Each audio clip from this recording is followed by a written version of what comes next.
So internationalness is absolutely key. And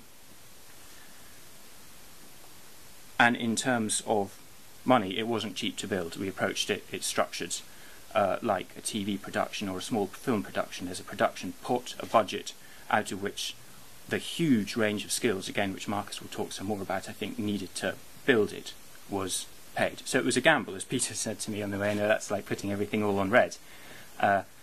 I didn't think it was quite that extreme, but and I should add that it's in a portfolio balanced with other projects, other businesses, other strands, but it was definitely characterised by ambition.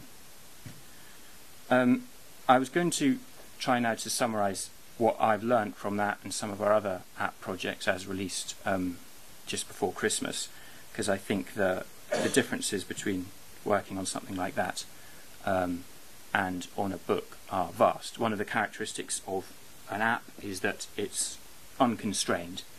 It's as good as unconstrained in space, certainly as far as text is concerned. The app, by the way, is almost a gigabyte.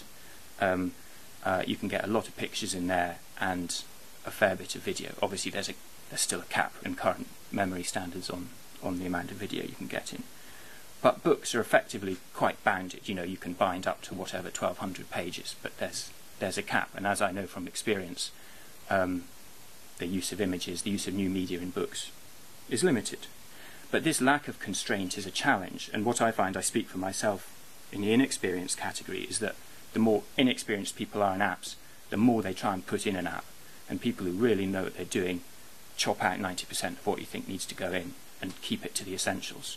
That might still be quite a lot, but it's a key practice. Apps, now this is a real generalisation, but I think there's more of a push to subject-led than author-led. The solar system, Marcus won't mind my saying, I hope, is more led by the subject than by Marcus. I don't think Marcus would have written a print book on the solar system. It would have been too straight, not angled enough. But at the moment, I think the App Store needs something direct. It's not yet mature enough to be taking things of great angle. In an app, in a book, the interface is taken for granted. You pick it up, you're not surprised by what it makes you do. In an app, there's a ferocious focus on the interface, because the interface is different for every app. There's sort of developer guidelines, iOS developer guidelines, some things that are in common, but basically it's an open park. So when you're being reviewed, you're more likely to be reviewed on the interface than on the content. The content sits a bit back. Judgment in an app is instant, and it's on the form and also on the content, but more on the form. In a book, there's the luxury of a book. It's pretty much judged for its content. There might be a few passing references, or it's pretty or ugly, or it's printed on toilet paper, but basically it's about the book. It's also much quicker for apps. Clearly, sort of Amazon.com reviews, books are reviewed instantly now, but they're also reviewed in a more slow, reverential way. Just be back another minute and a half. Apps are also wide open to comparisons with other forms of entertainment and categories of app. So it's a very wide open marketplace. You sit next to, so while the apps were really at their peak and being featured, it sat in between Apple's Pages application and the Sunday Times. It's not being compared to itself or to things like itself. There is the books category, but if you want enough sales, frankly, you need to break out of the books category.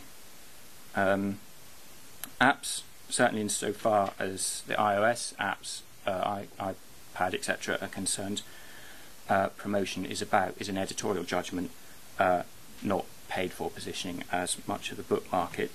I would say apps, as we know, are by far largely user reviewed rather than critic reviewed, although there is a sort of infrastructure of app review coming along.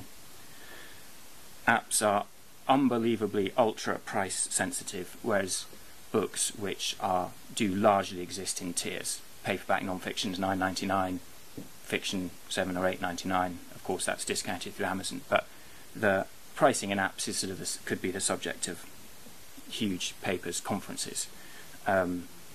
Just you cannot underestimate how tight-fisted app consumers are, and you need to learn to live with that. Apps are mainly bought for themselves rather than lent or gifted still, although you now can. But I've sort of said this before, but the focus is on user experience, interface, functionality, then content. So if you're a content-led business, your thing might only be effectively seen forth because people are seeing other things first. With books, people are paying for the content, but they still assume they're paying for the paper and binding, which consumers perpetually overvalue. Apps are publicised predominantly after release, not before release. My publicity department hate me and probably always will. You're reactive. You need to come in and then keep going and have a 12-month plan and not forget about it after it's just released. And I think in many of these cases, these general themes, they don't necessarily just refer to apps. They refer to new forms and digital forms of distributing and selling content. And I think that's what's interesting. I feel strongly that apps are simply the most tangible outrider for this kind of thing. I mean, there was a very interesting debate about Apple earlier, which I think could go on, but it definitely provides the most robust current market for selling in that kind of way.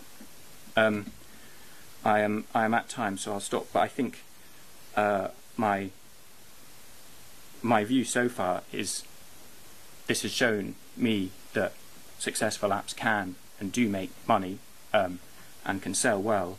I don't for a moment say that that means you can rest on your laurels, or I think one of the excitements and challenges of this market is the need to keep reinventing, the need to keep making things that really stand out. But I'm certainly keen to keep trying. Thanks.